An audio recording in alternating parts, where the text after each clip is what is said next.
వసంతవల్లరికి స్వాగతం. ఈనాటి వసంతవల్లరిలో సుప్రసిద్ధ కథా రచయిత శ్రీ బెహరా వెంకట సుబ్బారావు గారి రచన కాకాలు కాకరకాయలు వింటారు. ఆఫీసర్ గారు హైదరాబాద్లో 6 రోజులు క్యాంప్ వేసి 7వ రోజున తిరిగొచ్చారు. ఆఫీసర్ గారు తన ఛాంబర్లోకి వెళ్లిన మరు నిమిషంలోనే ఆ ఆఫీస్ మేనేజర్ రామనాథం గారు కూడా ఛాంబర్లోకి వెళ్లారు. ఆఫీసర్ గారితో ఇష్టాగోష్ఠి జరిపి అరగంట తర్వాత తిరిగి హాల్లోకి ప్రవేశించారు. తిన్నగా పోయి తన కుర్చీలో ఆసీనులయ్యారు. గుమాస్తాలందరూ ఆ మేనేజర్ గారిని చుట్టుముట్టారు విశేషాలు చెప్తారని. ఆయన ముఖంలో చిరునవ్వులు తొణికిసలాడుతుంటే అంతా ఆత్రంగా చూశారు. ఏంటి సార్ విశేషాలు అడిగాడు ఎస్టాబ్లిష్మెంట్ క్లార్క్ వెంకటాచలం. ఎల్లుండి ఆఫీసర్ గారి అబ్బాయి గారికి ఉపనయనం చెప్పారు మేనేజర్ గారు. ఆఫీసు విషయాలు చెబుతారనుకున్న ఆ ఆఫీస్ స్టాఫ్ ఆ వార్త విని ఆశ్చర్యపోయారు. అబ్బాయి గారికి ఉపనయనం ముహూర్తం పెట్టించడానికా సార్ హైదరాబాద్ వెళ్ళారు? వేళాకౌళంగా అడిగాడు డిస్పాచర్ దివాకరం. అబ్బా, ఆఫీస్ పని మీదే వెళ్ళారయ్యా. అక్కడ వారికి తెలిసిన పెద్ద సిద్ధాంతి గారు ఉన్నారుట, ఆయన ముహూర్తం పెట్టారుట కొద్దిగా విసుక్కుంటూ జవాబిచ్చారు మేనేజర్. అయితే మనం కట్న కానుకలు ఇచ్చుకోవాలంటారా? వేళాకోళం మానలేదు దివాకరం. మేనేజర్ గారి మొహంలో మార్పు గమనించాడు. పైగా అంతా తన వైపే చికాగ్గా చూస్తూ ఉంటే తన ధోరణిని మార్చుకోవాలి అనుకున్నాడు దివాకరం. అది కాదు సార్, మనలో మనం కదా అని అడుగుతున్నాను. వాళ్ళ అబ్బాయికి మెడిసిన్ పూర్తయితేనే కానీ పెళ్లి చేయనని ఆ మధ్యనే కదా సార్ అన్నారు. అతను ఇంకా 2వ సంవత్సరమే చదువుతున్నాడు. నానుస్తూ ఆగిపోయాడు దివాకరం మేనేజర్ గారి మూడ్ని గమనించి. Mister Diwakar, you are talking too much కోప్పడ్డారు మేనేజర్ గారు. దివాకరం వాలకం చూస్తే ఘర్షణ పడేలా ఉందని గమనించాడు B2 క్లార్క్. కలగజేసుకుని వారిని శాంతింపజేయాలనుకున్నాడు. అతనితో ఏమిటి సార్, అతను ఎప్పుడు అంతే కదా. ఓయ్ దివాకర్, పోయి నీ పని చూసుకో. 3 ట్రేలు మన శనివారం సాయంత్రం నుంచి మూలుగుతున్నాయి నీ డెస్క్ దగ్గర. వాటికి వెలుగును ప్రసాదించు బాబు. ఫేర్ కాపీల మీద డేట్స్ కూడా వేసేశాం. దివాకరం వెన్ను మీద నెమ్మదిగా తడుతూ చెప్పాడు. మారు మాట్లాడకుండా అక్కడి నుంచి నిష్క్రమించాడు దివాకరం. వాతావరణం చల్లబడింది. అయితే ఎల్లుండి మనం అంతా కలిసి ఏం చేస్తే బాగుంటుందో పెద్దవారు మీరే సెలవివ్వండి సార్ అడిగాడు యూడీ అకౌంటెంట్ అవధాని. మేనేజర్ గారికి ఏదో జ్ఞాపకం వచ్చినట్టు జేబులోంచి ఓ కాగితాన్ని తీసి టేబుల్ మీద ఉంచారు. ఎల్లుండి మాటకేం గాని టైము లేదు, ముందు ఈ శుభలేఖ అచ్చు వేయించాలి. మధ్యాహ్నానికల్లా కావాలన్నారు ఆఫీసర్ గారు అని అందరి వైపు చూశారు. మా మామగారికి ప్రెస్ ఉంది సార్, మరో గంటలో అచ్చేయించి తెప్పించే పూచి నాది అంటూ ఆ కాగితాన్ని అందుకున్నాడు P4 క్లార్క్ సింగరాజు. చెప్పండి సార్, ఏం చేద్దామంటారు మరలా అడిగాడు అవధాని. అదే ఆలోచిస్తున్నానయ్యా. ఇండివిజువల్స్ 5-10 ఇస్తే ఏం బాగుంటుంది? ఆఫీసర్ గారి క్రింద 3 ఏళ్లుగా పనిచేస్తున్నావా? తన ఒపీనియన్ ఎక్స్ప్రెస్ చేశారు మేనేజర్ గారు. అయితే ఏం చేద్దాం సార్ తొందరపడ్డాడు స్టాఫ్ క్లార్క్ శంకర్రావు. మనం ఆఫీసులో 32 ఉన్నామా? తలో 10 వేసుకుంటే ఏదైనా వస్తుంది అని ఆగి అందరి మొహాల్లోకి చూశాడు మేనేజర్ గారు. ఎవరూ హుషారుగా ఉన్నట్టు కనిపించలేదు. కొందరు బిక్కమొహం వేశారు కూడా. 10 రూపాయలు ఎక్కువంటారా అడిగారు మళ్ళా. ఎక్కువని కాదు సార్, నెలాఖరు రోజులు కదా సార్. సైకిల్ పంచర్ పడితే డబ్బు లేక నడిచొచ్చా సార్ బావురుమన్నాడు ఎస్టాబ్లిష్మెంట్ క్లార్క్ వెంకట్రావు.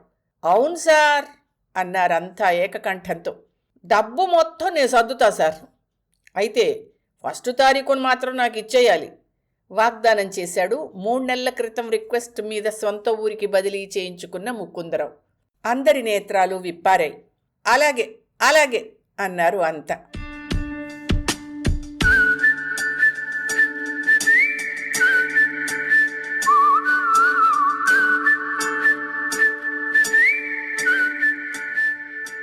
ఏమండి, నాకు మంచి ఆలోచన వచ్చింది. నీకొచ్చేవన్నీ మంచి ఆలోచనలే, చెప్పు వేళాకోళంగా అర్ధాంగి వైపు చూస్తూ అడిగారు ఆ ఆఫీస్ మేనేజర్ రామనాథం గారు. మీ వేళాకోళం కట్టిపెట్టి నేను చెప్పేది జాగ్రత్తగా వినండి.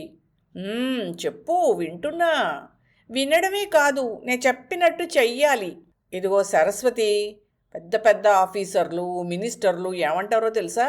ఈ పని ఇలా చేస్తే బాగుంటుందేమో అని సూచిస్తారు. అంటే ఆయన చెప్పినట్టు చెయ్యాలి అని అర్థం. అవకాశం ఉంటే ఆ ఉద్యోగం మా వాడికి ఇయ్యండి అంటే చచ్చినట్టు వాడెంత బడుద్దాయి అయినా ఆ ఉద్యోగం వాడికి ఇచ్చి తీరాలి, అది తాత్పర్యం. అంతేకాని ఆలోచించాను సార్, మీ ఆలోచనే బాగున్నట్టుగా తోస్తోంది అని కానీ, మీ క్యాండిడేట్కి క్వాలిఫికేషన్ లేదని, అతనికి అపాయింట్మెంట్ ఇస్తే ఆ తర్వాత ఇబ్బందులు వస్తాయి సార్ అని అన్నామో, అంటే ఏం చేస్తాడు? తల తీసి మొలేస్తాడా? సగంలోనే అందుకుంది సరస్వతి. తల తీయడు, అప్పటికి తనే తలొంచుకుని మౌనం వహిస్తాడు. ఆ తర్వాత చూపిస్తాడు తన ప్రతాపం. అయితే నేను అలాంటి దాన్నెనా మీ అభిప్రాయం? కోపంగా అందావిడ. ఆఫీసులో 30 మందిని మిలిటరీ డిసిప్లిన్లో నడిపించే రామనాథం గారు మెత్తబడ్డారు. అబ్బెబే, అదేం కాదు, చెప్పు చెప్పు. ఇది మనకి దొరికిన బంగారం లాంటి అవకాశం, గోల్డెన్ ఆపర్చునిటీ అంటావు.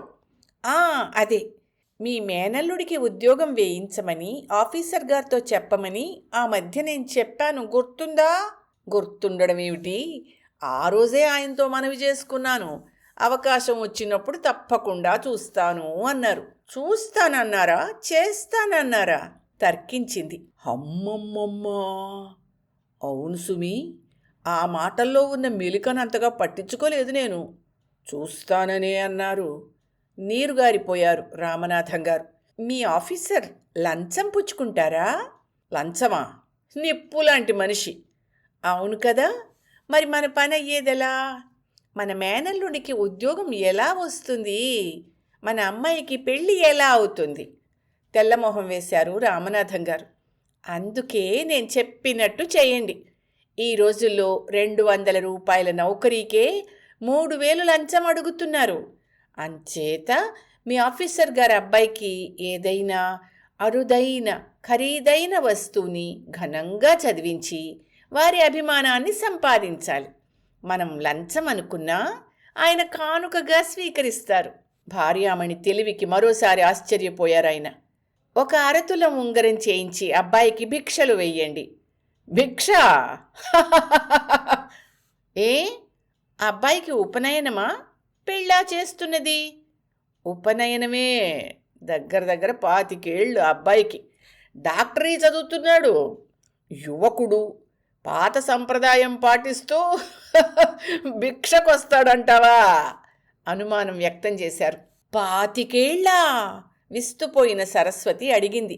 పెళ్లి సంబంధం కుదిరిందా? సంబంధం లేదు, చట్టుబండలు లేదు. మరైతే ఇప్పుడు ఉపనయనం చేయాల్సిన అవసరం ఏమిటండి? అనుమానంగా అడిగింది. పెళ్ళాం తీసిన పాయింట్కి అవును సుమీ అనుకున్నారు రామనాథం గారు. అంతవరకు ఆయనకి ఆ శంక కలగనేలేదు. ఎలా చేసుకుంటే మనకేం, వటువు అదేనండి. ఆ యువకుడు మీలాంటి పెద్దల దగ్గరికి భిక్ష కోసం తప్పకుండా వస్తాడు అంది దృఢంగా. వస్తే పర్వాలేదోయ్, రాకపోతే మీరే అతని దగ్గరికి వెళ్ళి చెయ్యి పట్టుకుని వేలికి ఉంగరాన్ని తొడిగేయండి. మీ ఆఫీసర్ గారు చూస్తుండగానే తొడగండే, భర్తను హెచ్చరించింది. మౌనంగా భర్తగారు ఉండడం చూసి మళ్ళా అడిగింది చికాగ్గా. ఏంటి ఆలోచిస్తున్నారు? ఏం లేదు, మా ఆఫీస్లో మేమంతా కలిసి ఓ పని చేయాలనుకున్నాం అన్నారు నానుస్తూ. ఏమిటో అడిగింది అసహనంగా. అదే మరే అంటే మరేం లేదు అని ఆగి కొంచెం నీళ్లు నవిలి చెప్పసాగారు. అందరం తలో 10 రూపాయలు వేసుకుని ఏదో ఒక వస్తువు కొని చదివించాలనుకున్నాం. దానికి కూడా కొంతమంది ముందుకు రాలేదనుకో, నెలాఖరు రోజులు మరి. అందుకని మాలో ఒకడు పెట్టుబడి పెడతానన్నాడు. జీతాల నాడు తిరిగి ఇచ్చేసే కండిషన్ మీద. భార్య ముఖ కవళికలను గమనించిన ఆయన నెమ్మదిగా ముగించారు. ఈ సూచన మీరే చేసినట్టు కనబడుతోంది, అవునా? భర్తను నిలదీసింది ఆవిడ. తుళ్ళిపడ్డారు రామనాథం గారు. మౌనం వహించారు. అంతా కలిస్తే మాత్రం ఏమంత వసూలవుతుందని? మహా అయితే 300 రావచ్చు. ఏం వస్తువు వస్తుంది దానికి? అయినా ఎవరికి పేరు వస్తుంది? ఇలా సమిష్టిగా ఇచ్చిన కానుక లెక్కలోకి రాదండి. ఆఫీస్ స్టాఫ్ ఇచ్చినట్టు అవుతుంది. ఎవరెవరు ఏ కానుకలు వ్యక్తిగతంగా సమర్పించుకున్నారు అని ఆ తర్వాత ఆయన లిస్టును పరిశీలిస్తే ఆయన వల్ల మనకి పెద్ద ఉపకారం జరగాలి. వేరే ఆలోచన పెట్టుకోక నేను చెప్పినట్టు చెయ్యండి. ఇంకొకరు గొడవ మనకెందుకు గాని, అంతగా కావలిస్తే ఆఫీస్ స్టాఫ్తో మరో 10 రూపాయలు అవుతాయి. ఏమంటారు? రామనాథం గారు ఏమీ అనలేకపోయారు. మరో ఇంట్లో ఆ రోజు సాయంత్రం భర్త హుషారుగా ఇంటికి తిరిగి వస్తుంటే ఆశ్చర్యపోయింది అనురాధ. ఏంటో దొరగారు చాలా హుషారుగా ఉన్నారు ఈవేళ, భర్తను పలకరించింది. ఎల్లుండి మా బాస్ గారి అబ్బాయికి థ్రెడ్ మ్యారేజ్ ఓయ్ అంటూ భార్య బుగ్గ మీద చిటిక వేశాడు స్టోర్ ఇన్ఛార్జ్ సోమరాజు. మీ ఆఫీసర్ గారి అబ్బాయికి పెళ్ళైతే మీకేం ఒరిగిందండి? ఆశ్చర్యపోతూ తన బుగ్గ మీది భర్త వేలును తొలగించి తను వేలేసుకుంది. అందులోనూ ఎప్పుడూ అనుకోలేదు. సంబంధం ఎప్పుడు కుదిరిందండి? ఆ అబ్బాయి ఇంకా చదువే పూర్తి కాలేదనుకుంటాను అంది. పెళ్ళి కాదే పెళ్ళామా. థ్రెడ్ మ్యారేజ్ అంటే ఉపనయనం, ఒడుగు, భుజం మీద జంధ్యం వేస్తారు. అంటే అంటే మెళ్ళో తాడేస్తారు. బ్రాహ్మలు కదా, విడమర్చి చెప్పాడు సోమరాజు. ఓహో, అర్థమైంది. ఆ మధ్య మా ఊళ్ళో కరుణం గారి అబ్బాయికి అలాగ జరిగిందిలేండి. అబ్బా, పెళ్ళంత హడావిడి చేశారండి. నేను కళ్ళారా చూశాను. అదే, ఎల్లుండి ఈ దొరగారు ఆ సంబరం వీక్షించుటకై ఏగెదరు. కానుకలు సమర్పించుకుని వారి అనుగ్రహము వడసి తరింతురు చెప్పాడు నాటక భక్కీలో. కానుకలా? ఏమివ్వాలనుకుంటున్నారు? మీ మేనేజర్ గారిని అడిగి మరీ ఇవ్వండే. పెద్ద ఆయనకి తెలుస్తుంది ఏమిటిస్తే బాగుంటుందో. ఓహ్, ఆయన పిచ్చోడు అను. అసలు ఆఫీసే ఒక మెంటల్ హాస్పిటల్. కాకపోతే ఏమిటి, తలొక 10 వేసుకుని ఏదో ఒకటి కొని సమిష్టిగా సమర్పించుకోవాలని ఊపులో ఉన్నారు. కానీ మదిలో తోచిన వ్యూహం వారికి తెలియనీయలేదు సుమా. మనం ఎవ్వరికీ తెలియకుండా బహువిలువైన అరుదైన బహుమతిని ఇయ్యాలనుకుంటున్నాం. ఇచ్చి తీరుతాం. హీరో పోజు పెట్టాడు సోమరాజు. మీకేమైనా మతిపోయిందా? ఆశ్చర్యంగానూ కోపంగానూ భర్తను నిలదీసింది. మతి ఉన్నవాణ్ణి కనుకనే వారి మన్నన పొందడానికి ఆరాటపడుతున్నాను. నన్నాపద నుండి కాపాడిన ఆ మహాత్మునికి కృతజ్ఞత చూపడానికి ఇదే అనువైన సమయం. ఆయన డబ్బు తీసుకోరు కదా. భర్త ధోరణి ఆమెకు నచ్చలేదు. ఏమిటండి మీ మాటలు? ఆఫీస్ స్టోర్ సరిగ్గా లెక్క చూసుకోకుండా ఛార్జ్ తీసుకున్నారు. వాడెవడో కాజేసి మీ మీదకి తోశాడు. ఆ పోయిన స్టోర్స్ తాలూకు విలువ మీ జీతంలో ఎలాగో కట్ చేస్తూనే ఉన్నారు. మిమ్మల్ని ఎలా కాపాడినట్టు అవుతుందండి? మీరు నిర్దోషులని తెలిసి కూడా ఆయన మిమ్మల్ని రక్షించారా? ఆవేశపడింది అనురాధ. అబ్బబ్బా, నీకు ఈ రూల్స్ అన్నీ తెలియవను సమాధానపరచబోయాడు. రూల్సు కాదు, రుబ్బురోలు కాదు. అవి తెలియడం దేనికి? ఆ సామాను అదృశ్యం కావడానికి మీకు సంబంధం లేదు. మీరు ఛార్జ్ తీసుకున్నప్పుడే అవి లేవు కదా. ఆ సంగతి అందరికీ తెలుసు, మీ ఆఫీసర్కి కూడా తెలుసు. అయినా సరే డబ్బుని నెలలా మీ జీతంలో మినహాయించుకుంటున్నారు. ఇది అన్యాయం కదూ? ఉద్రేకంగా అడిగింది. అను, నేను చెప్పింది నిదానంగా, ఆవేశపడకుండా వింటావా? అనునయంగా నెమ్మదిగా అన్నాడు. చెప్పండి అంది తగ్గు స్థాయిలో. చెప్పడం మొదలెట్టాడు సోమరాజు. నాకు కాండక్ట్ రూల్స్ అని ఇవని అవని బోల్డ్ రూల్స్ ఉన్నాయి.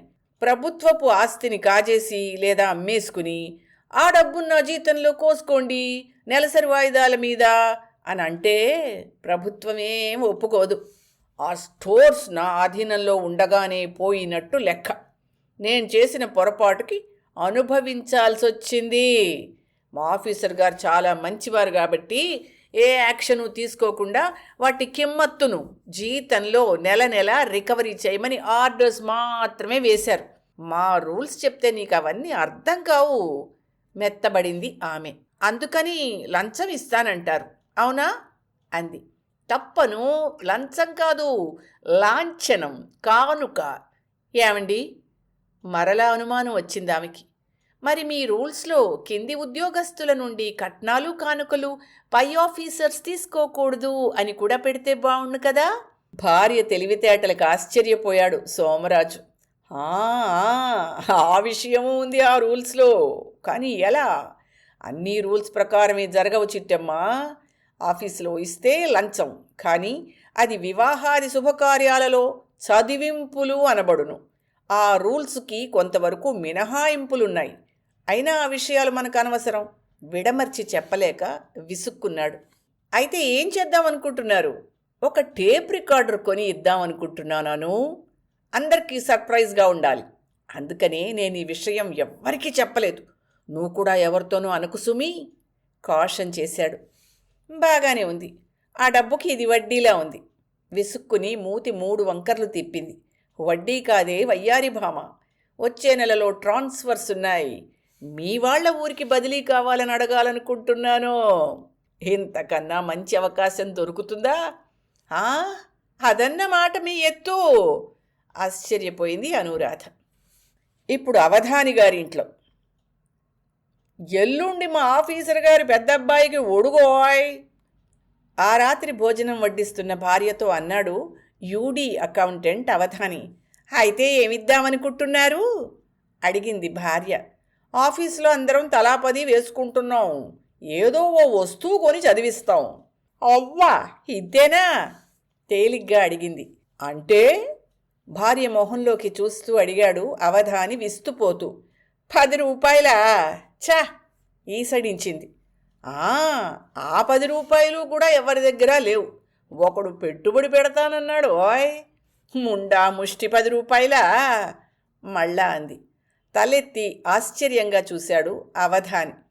అవునండి, మీకు ఏజెన్సీకి ట్రాన్స్ఫర్ అయితే ఆర్డర్స్ క్యాన్సిల్ చేయించారా? ఆ తర్వాత మొన్న హైదరాబాద్కి ఆర్డర్స్ వస్తే రిలీవ్ చేయకుండా అడ్డుపుల్ల వేసి ఆపు చేయించారా? ఇదేనా ఆయనకు మీరు చూపే కృతజ్ఞత? కృతజ్ఞత ఎందుకోయ్? మనం ఈ ఊళ్ళో ఉండి బావుకున్నదేమిటిడా? వచ్చే పోయే స్నేహితులతోనూ చుట్టాలతోనూ ఇల్లు గొల్లవుతోంది. ఆయన నా మీద అభిమానం కొద్దీ క్యాన్సిల్ చేయించడం లేదు. అకౌంటెంట్ వెంకట్రావు ప్రమోషన్ మీద పోయాక సరైన వాడు దొరకలేదు నేను తప్ప. అప్పారావు ఉన్నాడంటే సరిగ్గా పనిచేయడు. అందుకే నన్ను కదలనివ్వకుండా ఆపాడు. ఈ ఊబిలోంచి బయటపడనివ్వడం లేదు. హైదరాబాదు పోతే మనం బాగుపడి ఉండేవాళ్ళం. దూరంగా ఉంటే ఈ రాబందుల బాధ తప్పుతుంది. ఉద్యోగాన్వేషణలకి, ఇంటర్వ్యూలకి, హాస్పిటల్స్కి వచ్చిపోయే చుట్టాలతో చచ్చిపోతున్నాం కదూ. ఈ యముడికి ఈ ఊరు నుంచి ట్రాన్స్ఫర్ అయితే గాని మనకి మోక్షం రాదు. విసుక్కున్నాడు అవధాని. భర్త మాటలు ఆమెకు నచ్చలేదు. సబబుగా ఉన్నట్టు తోచలేదు. ఏమండి, మొదట మీకు ఏజెన్సీకి ట్రాన్స్ఫర్ అయినప్పుడు ఆ ఆర్డర్స్ క్యాన్సిల్ చేయమని ఆయన్ని బతిమాలుకున్నావా లేదా? అవును.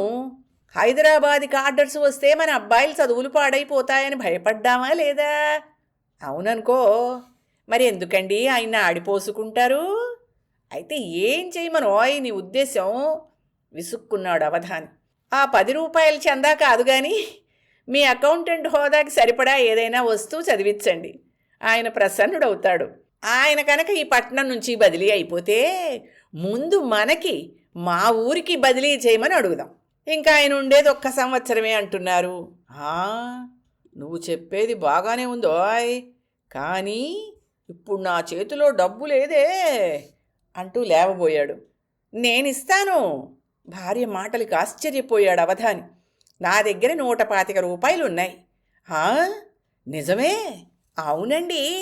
అప్పుడప్పుడు మీరిచ్చిన డబ్బులేను ఖర్చు చేయకుండా దాచిపెట్టాను. మీరు ఇలా సెపరేట్గా బహుమతి ఇయ్యబోతున్నట్టు ఎవరితోనూ చెప్పకండే. ఆ తర్వాత తెలిస్తే తెలుస్తుంది. భర్తను హెచ్చరించింది. ఇప్పుడు మరో చోట. ఇంట్లో అర్ధాంగి జాడ కనబడకపోవడంతో పెరట్లోకి ఒక్క ఉరుకు ఉరికాడు ముకుందరం. బావి దగ్గర మొహం రుద్దుకుంటోంది భార్య. భార్యను సమీపిస్తూ మంచి రోజులొచ్చాయి అన్నాడు. పాత సినిమాయే, ఇదివరకు చూసేశాను అంది మొహం తుడుచుకుంటూ. సినిమా కాదే, సింహాచలం అన్నాడు ఆమెను పట్టి పట్టి చూస్తూ.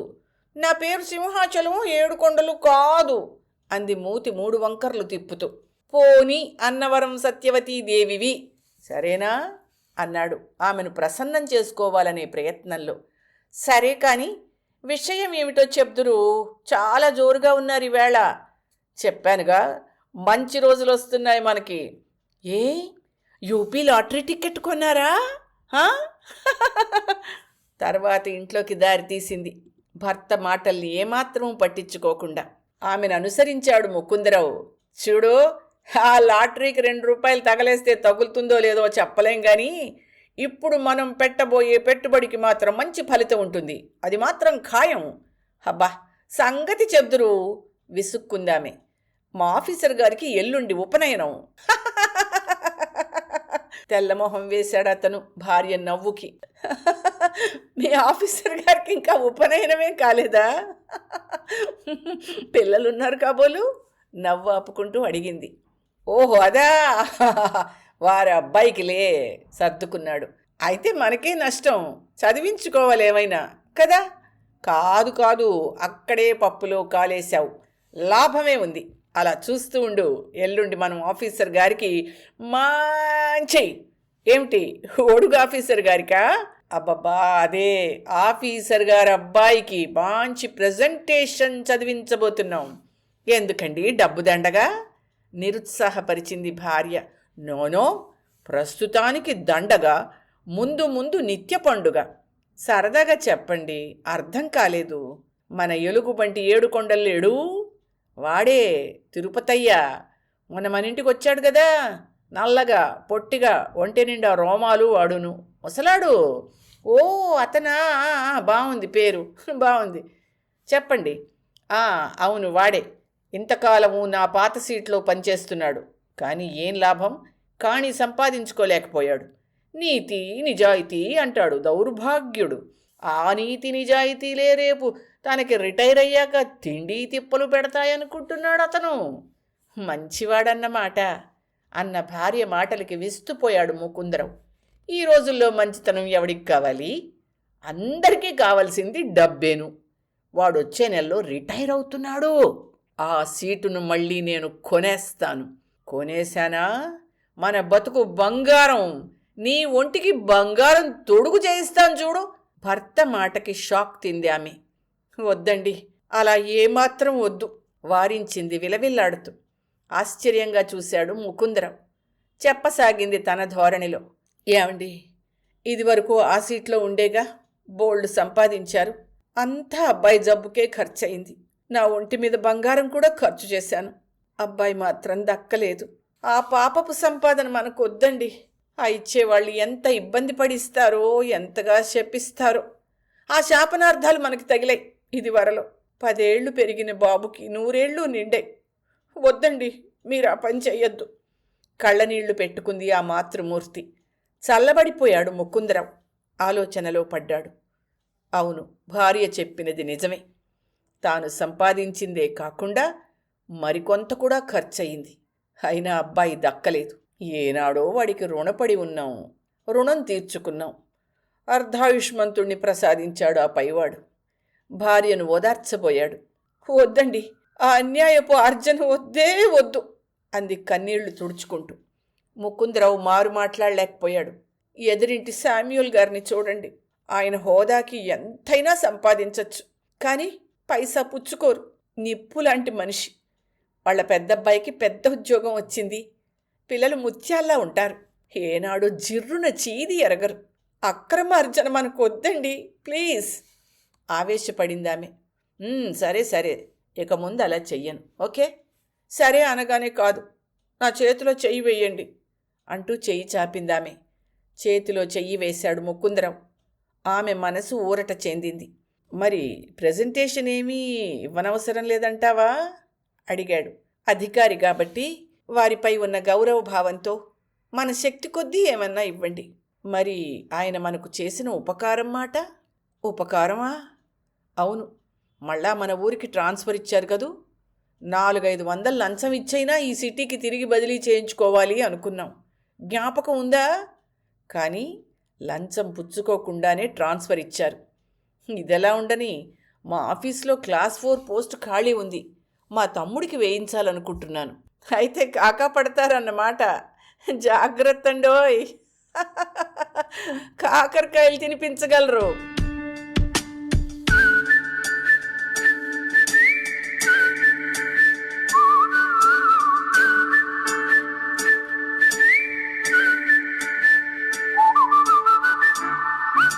ఆఫీసర్ గారి అబ్బాయి గారి ఉపనయనం చాలా ఘనంగానూ వైభవంగానూ జరిగింది. సబ్ డివిజన్ల నుండి వచ్చిన వాళ్ళు, కాంట్రాక్టర్లు అంతా యథాశక్తి చదివింపులు సమర్పించుకున్నారు. ఆఫీస్ స్టాఫ్ అంతా కలిసి 400 పెట్టి ఒక గాద్రేజ్ బీరువాని చదివించారు. ఆ తర్వాత ఆ ఆఫీస్ స్టాఫ్ ఎవరి మటుక్కు వారు వేరే తెచ్చుకున్న కానుకలను ఒక్కొక్కరూ తీసి చదివించసాగారు. సిటీ బస్కి పావలా డబ్బులు కూడా లేవని ఏడ్చిన అవధాని, సైకిల్ పంక్చర్ అయితే చిల్లర డబ్బులు కూడా లేక ఆఫీస్కి నడిచి వచ్చానన్న ఎస్టాబ్లిష్మెంట్ వెంకట్రావు కానుకలు ఎలా చదివించారబ్బా అంటూ ఆశ్చర్యపోయాడు డిస్పాచర్ దివాకరం. మరో 3 రోజులు గడిచాయి. అప్పుడే వచ్చిన డాక్ని తీసుకుని ఆఫీసర్ గారి ఛాంబర్లోకి వెళ్ళిన మేనేజర్ రామనాథం గారు అరగంట అయ్యాక తిరిగొచ్చి తన సీట్లో కూలబడ్డారు విచారవదనంతో. ఆయన వైఖరికి అంతా ఆశ్చర్యపోయారు. కొంతమంది తమ తమ సీట్లోంచి లేచి ఆయన్ని చుట్టుముట్టారు. ఆయనకొచ్చిన ఇబ్బందో లేక ఆపదో తెలుసుకుని విచారించడానికి, అవసరమైతే పరామర్శించడానికేను. ఏమిటి సార్ అలా ఉన్నారు అడిగాడు ఒకడు. ఆఫీసర్ గారు చికాగ్గా ఉన్నారా సార్? చివాట్లు పెట్టారా సార్ అని అడగలేక అడిగాడు మరొకడు. ఆఫీసర్ గారికి ప్రమోషన్ మీద అస్సాం ట్రాన్స్ఫర్ అయింది చెప్పడానికి నోరు రాకపోయినా చెప్పారు రామనాథం గారు. ట్రాన్స్ఫరా? అస్సామే ఏకకంఠంతో ఘోషించారు కాకారావులు. ఫైలుకు ఆల్పిన్ గుచ్చబోయి వేలుకు గుచ్చుకున్న సుధాకరానికి 1/2 లీటర్ రక్తం బొటబొటా కారింది. అప్పుడే ఓపెన్ చేస్తున్న పార్కర్ పెన్, అది కూడా ఎవరో ప్రెజెంట్ చేసినది, ముకుందరావు చెయ్యి జారి కింద పడింది. పాళీ విరిగిపోయింది. అవధాని పొడుండబ్బి చెయ్యి జారి కిందపడి పొడువంతా నేలపాలయింది. చటాలను లేవబోయి టేబుల్కి గుద్దుకుని ముణుకులు పట్టుకున్నాడు సోమరాజు. రామనాథం గారి కళ్ళజోడు పట్టు తప్పి టేబుల్ మీద పడింది, కానీ అద్దాలు పగల్లేదు. తన డిస్పాచింగ్ రూంలోంచి అంతా గమనిస్తున్న డిస్పాచర్ దివాకరం ఈల వేసుకుంటూ హాల్లో ప్రవేశించాడు. అందరి స్థితిని గమనించి జాలిపడ్డాడు. ఆఫీసర్ గారికి ప్రమోషన్ వస్తే వీళ్ళకేమిటి కష్టం లేదా నష్టం అనుకున్నాడు. మేనేజర్ గారిని సమీపించి, వెరీ గుడ్ న్యూస్ సార్ అన్నాడు గట్టిగా, గర్జించినట్టుగా. తుళ్ళిపడ్డారు మేనేజర్ గారు. కానీ ఉలుకు పలుకు లేదు. ఎవరి నుండి రెస్పాన్స్ లేదు. కొట్టిపడేసిన పాముల్లా పడున్నారు. ఆఫీసర్ గారికి ఫేర్వెల్ పార్టీ ఘనంగా ఏర్పాటు చేయాలి సార్ అన్నాడు దివాకరం. అతని మాటలు అందరికీ వినిపించాయి, కానీ ఎవ్వరూ పెదవి విప్పలేదు. హాలంతా నిశ్శబ్దంగా ఉంది.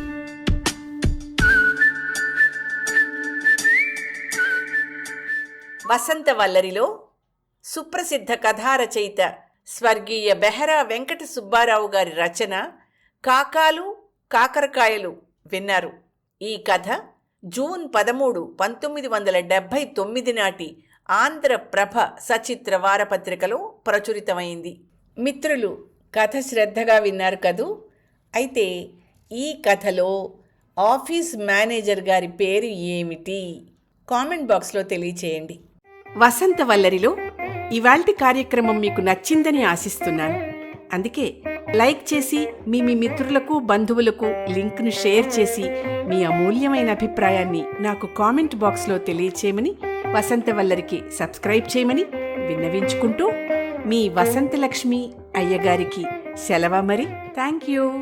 వసంతవల్లరి మిత్రులు, శ్రేయోభిలాషులు, వీక్షకులు, శ్రోతలు అందరికీ ఒక విజ్ఞప్తి. గతంలో లాగానే ఎప్పటికప్పుడు నా కథలను విని స్పందన తెలియచేయమని కోరుతూ, నేను చదివిన కథ మీకు బాగా నచ్చినట్టయితే తప్పకుండా హైప్ ఆప్షన్ నొక్కి నన్ను ప్రోత్సహిస్తారు కదూ.